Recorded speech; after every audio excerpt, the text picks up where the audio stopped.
Bible readers are very familiar with stories of enmity between brothers in ancient Mediterranean families. Cain and Abel, Jacob and Esau, Joseph and his 11 brothers. Inheritance was often the key cause of the enmity. Psalm 133 praises brothers for living together in unity. This psalm illustrates the situation where a father died and did not specify a division of the inheritance. According to Roman law, a division of inheritance was required only if both parties wanted it. Judaic law allowed the division on the petition of a single son, but it was shameful because it effectively expressed the wish that the father were already dead. Luke chapter 12, verses 13 through 21. Someone in the crowd said to Jesus, "Teacher, tell my brother to share the inheritance with me." He replied to him, "Friend, who appointed me as your judge and arbitrator?" Then he said to the crowd, "Take care to guard against all greed.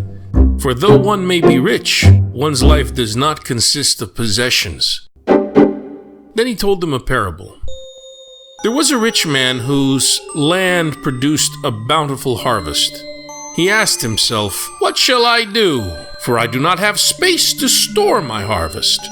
And he said, "This is what I shall do. I shall tear down my barns and build larger ones. There I shall store all my grain and other goods, and I shall say to myself, now as for you, you have so many good things stored up for many years. Rest, eat, drink, be merry." But God said to him, "You fool, this night your life will be demanded of you. And the things you have prepared, to whom will they belong? Thus will it be for all who store up treasure for themselves, but are not rich in what matters to God." In this Sunday's Gospel, Jesus is invited to be a mediator, a very difficult but highly honorable role in the ancient Mediterranean world of the Bible. Conflicts can easily escalate to blood feuds that nobody wants. The key role of the mediator is to head off the blood feuds. The role is very honored and advocated in the Matthean Beatitudes. Truly worthy of esteem, truly honorable are the peacemakers, that is, the mediators, those who head off blood feuds, for they will be considered godlike. Ideally, the mediator is a kinsperson at least 5 links removed from the disputing parties. Above all, the mediator should be a person who, because of personality, status, respect, wealth, influence, or other characteristics, can create in the litigants a willingness to conform with his decision. So this is an honorable invitation, this invitation for Jesus to become a mediator between these two brothers. But it's a dangerous one. Jesus responds to the honorable invitation in 2 ways. First, he adopts the customary role of cultural humility. Paying and receiving compliments is very dangerous in this culture. Jesus protects himself against envy and the evil eye by his feigned humility. "Friend, who set me to be judge or arbitrator over you?"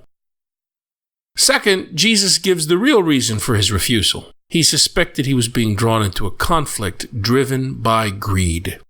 In ancient Mediterranean society, the prevailing peasant outlook believed that there was no more where this came from. Everything, health, wealth, honor, all the material and spiritual goods existed in limited supply that had already been distributed at creation. This amount was sufficient for each person. Anyone who experienced an increase, even if unintentionally, was viewed as a thief. Someone else surely has lost. Anyone who intentionally wanted and strove to obtain more was greedy. Ancient writers confirm these impressions. Aristotle noted, "The amount of such property sufficient in behalf for a good life is not unlimited." Clement of Alexandria observed, "No person is destitute when it comes to the necessities of life, nor is any person overlooked." St. Jerome asserted, "Every rich person is a thief or the heir of a thief." In Jesus' parable about the man with the bumper crop, God is not pleased with his plan to save for the future in bigger barns. God calls this man a fool. The man deserves God's judgment. The man is clearly a landowner, a minuscule minority in Jesus' world.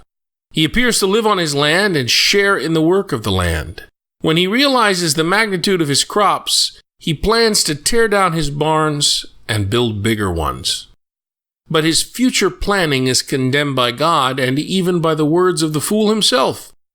"You have ample goods laid up for many years," said the fool. "Relax, eat, drink, and be merry."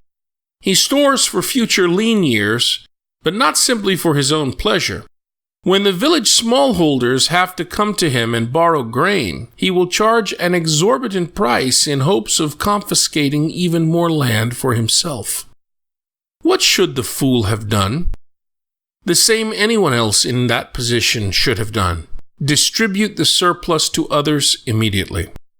The lucky landowner was in a good position to become a patron, a Mediterranean godfather, to select even more clients to treat as kin, as family, or simply to be beneficent. He might have done what Jesus praised the shrewd steward for doing in Luke chapter 16, verses 1 through 9, using surplus wealth as a means to gain friends, so that when the wealth is gone, the friends will remain and repay the kindness, as this culture expects. Our ancestors in the faith never fail to challenge us.